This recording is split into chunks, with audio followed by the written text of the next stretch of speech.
नमस्कार दोस्तों, एक बार फिर आपका स्वागत है हमारे प्यारे से परिवार हिस्ट्री अपडेट में। मित्रों, आपने भले ही किसी जानवर को सहवास करते न देखा हो, लेकिन कुत्ता एक ऐसा प्राणी है जिसको लगभग सभी ने सहवास करते देखा होगा। अक्सर खुली जगहों पर कुत्तों का सहवास करना बच्चों के मनोरंजन का साधन हो जाता, लेकिन इसके पीछे भी एक कहानी है।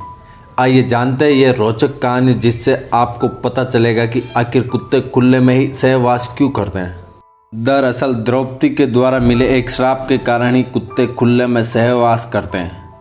यह कहानी शुरू हुई थी महाभारत काल में। जैसा कि आप सभी जानते हैं, द्रौपदी 5 पांडवों की अकेली पत्नी थी।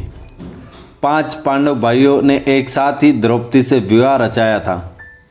इस विवाह के बाद 5 पांडव भाइयों ने निर्धारित किया था कि द्रौपदी प्रत्येक वर्ष एक पांडव के पास रहेगी और उसी के साथ समय व्यतीत करेगी। इनमें यह भी निर्धारित हुआ कि जब द्रौपदी एक पांडव के कक्ष में हो तो उस समय कोई दूसरा पांडव भाई उस कक्ष में प्रवेश नहीं करेगा। दरअसल जब द्रौपदी एक पांडव के साथ कक्ष में होती थी तो पांडव कक्ष के बाहर अपनी पादुकाएं छोड़ देता था, ताकि दूसरे पांडवों को पता चल जाए कि कक्ष में दूसरा भाई है और उस समय कक्ष में प्रवेश नहीं करना है। लेकिन एक बार जब अर्जुन द्रौपदी के पास कक्ष में आया तो उसने भी अपनी पादुकाएं कक्ष के बाहर छोड़ दी, ताकि दूसरे भाइयों को पता चल सके कि कक्ष में प्रवेश नहीं करना है। इस समय जब कक्ष के अंदर द्रौपदी और अर्जुन प्रेम प्रसंग में लीन थे, तभी एक कुत्ता घूमता घूमता आया और कक्ष के बाहर रखी अर्जुन की पादुकाएं उठाकर पास के जंगल में ले गया और उनके साथ खेलने लगा। इसी दौरान भीम द्रौपदी से मिलने कक्ष में आया और उसने देखा कि कक्ष के बाहर कोई पादुकाएं नहीं है, तो उसे लगा कि अंदर कोई नहीं है, तो भीम ने कक्ष में प्रवेश कर लिया। कक्ष में अर्जुन और द्रौपदी प्रेम प्रसंग में लीन थे और भीम के अचानक अंदर आ जाने से द्रौपदी को काफ़ी शर्मिंदगी महसूस हुई।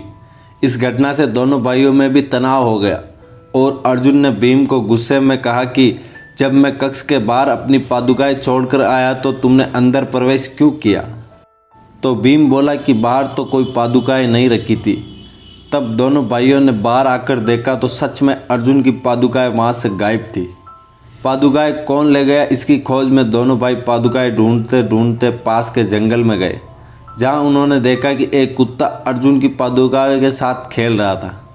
द्रौपदी इस घटना से बहुत लज्जित महसूस कर रही थी और जब पता चला कि कुत्ते के द्वारा पादुकाएं उठाकर ले जाने का कारण ऐसा हुआ, तो द्रौपदी ने गुस्से में उस कुत्ते को श्राप दे डाला कि जैसे आज तुम्हारे कारण मुझे किसी ने सहवास करते हुए देखा है, वैसे ही सारी दुनिया तुम्हें भी हमेशा सहवास करते देखेगी। माना जाता है कि इसी श्राप के कारण कुत्ते हमेशा खुले में सहवास करते हैं और सहवास करते समय उन्हें कोई लाज शर्म नहीं होती, जिसके चलते आसपास के मनुष्य उनका उपहास करते हैं और बच्चे पत्थर मारते हैं। आप भी गौर करें तो पाएंगे कि कुत्ते के अलावा सहवास करते बहुत कम प्राणी दिखाई देते हैं। तो आशा है कि आज का वीडियो आपको बहुत अच्छा लगा होगा। ऐसे ही और ज्ञानवर्धक वीडियो के लिए आप हमारे चैनल को ज़रूर सब्सक्राइब करें। तब तक के लिए धन्यवाद। जय हिंद, जय भारत, इंकलाब जिंदाबाद।